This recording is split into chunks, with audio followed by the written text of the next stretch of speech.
החלפת מטהר מים מייז לברי המים תמי 4 פרימו ותמי 4 פרימו קונקט. הסירו את הכיסוי העליון של בר המים. לחצו על לחצן הפוש ובו זמנית משכו את מטהר המים כלפי מעלה בעזרת סרט השליפה. כעת הסירו את עטיפת מטהר המים מחדש והכניסו אותו פנימה עד שתשמעו נקישה. השלב הבא, איפוס המונה של מטהר המים. לחצו מניו לכניסה לתפריט הראשי.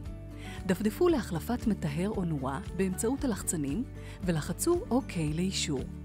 כעת דפדפו למטהר ולחצו OK לאישור.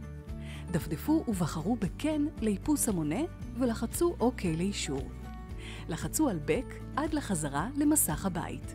לשטיפה ראשונית של מטהר המים מייז, הניחו כלי קיבול מתחת לפיית המזיגה והזרימו מים בכמות של 4 קנקנים של ליטר אחד. המתינו כ3 דקות.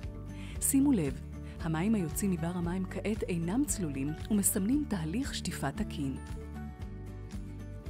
לסיום התהליך, לחצו ברציפות על לחצן המים הקרים עד ליציאת מים. הזרימו מים בכמות של ליטר נוסף. בסיום, לא לשכוח להחזיר את הכיסוי העליון.